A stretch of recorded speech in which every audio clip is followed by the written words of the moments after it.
How's it going, guys? My name is Ink Bully. These series of videos are going to be showcasing some of the best artists here in Stockton. I'll show you how they came about, their stories, and the struggle to get here. These videos here are inspired by Mr. Tricks. If you guys like my video, like, subscribe, repost, shout these guys out.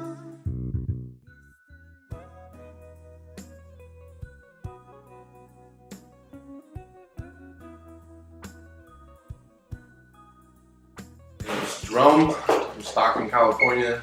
Work at Horse Tattoo in the fabulous west side of Stockton. Started tattooing about 12 years ago, right down the street. Kind of fell into it. My brother knew a guy that owned a tattoo shop and wanted to get tattooed, but the dude couldn't handle the drawing, so dude offered me an apprenticeship, and I kind of fell into it from there. Worked in various shops throughout the last 10 years, throughout that, back and forth, traveling, just learning whatever I could do, until I decided to finally open my own tattoo shop, which was the Black Rose, which is still there currently. Tons of people still run it. It's artist run, artist operated, I should say. And now I've landed back here with a bunch of my friends.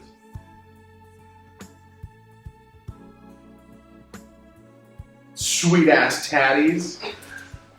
I tattoo in black and white only because it's originally what I started drawing in is pencil.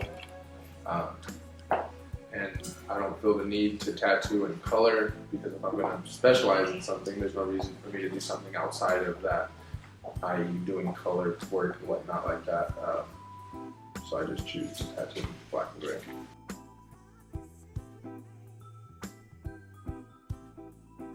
Inspired would be Vamp. Bakersfield in the early 90s, late 80s, was a tattooer, street tattooer that tattooed my dad. My dad's pretty heavily covered. The guy is covered from head to toe.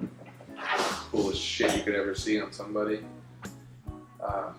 And just always in the back of my mind, knew I was going to end up tattooing at some point, drawing, painting my whole life.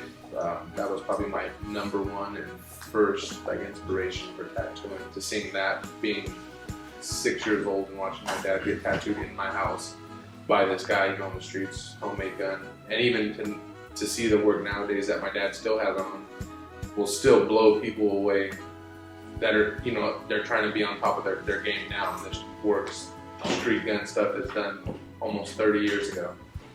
That guy was phenomenal, and that stuff has always stuck with me, and that's what probably my number one inspiration still is.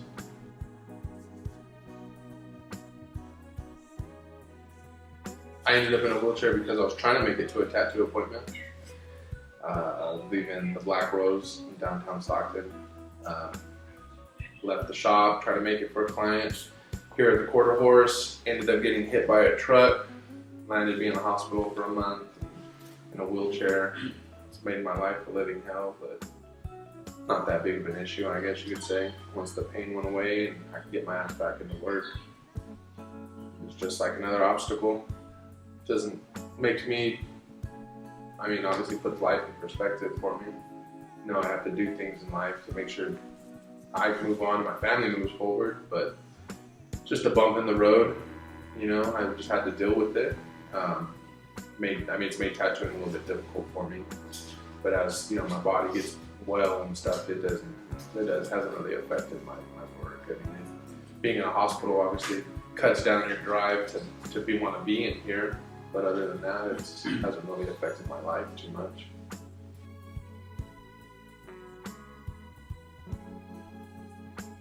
I don't recommend it. I tell them to get a fucking day job.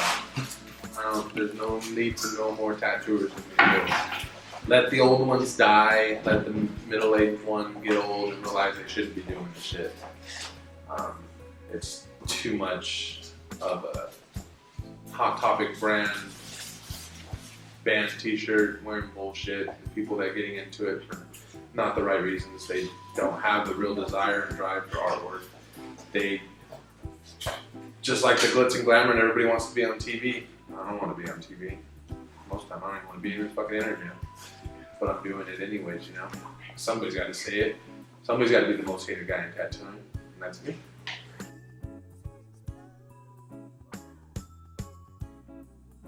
On myself, my shaking the dice. Shaking the dice is the best tattoo that I have on my body. That probably about close to 100 guys wear. It's an elite gentleman's club started by me, myself, my friend Dennis, and my friend Little Jess, all tattooers sitting in a tattoo shop, pondering on the wonderful things of life. And spread like wildfire. And you have to be tattooed by a member of the club to have the tattoo. Even if you don't tattoo, that's how you get it, no matter what it is. If you got it on you, you don't know how to tattoo, you're tattooing on the next guy. That's probably my favorite tattoo, and it probably makes some of my best memories seeing it be done on people, because today it's still being done. You know, I just seen it done a few weeks back. So that's something that's probably ongoing, and for a lot of people that will probably always be one of their probably most favorite important tattoos to them. Never mind my purple ankle. It's because I'm fat and dying of diabetes.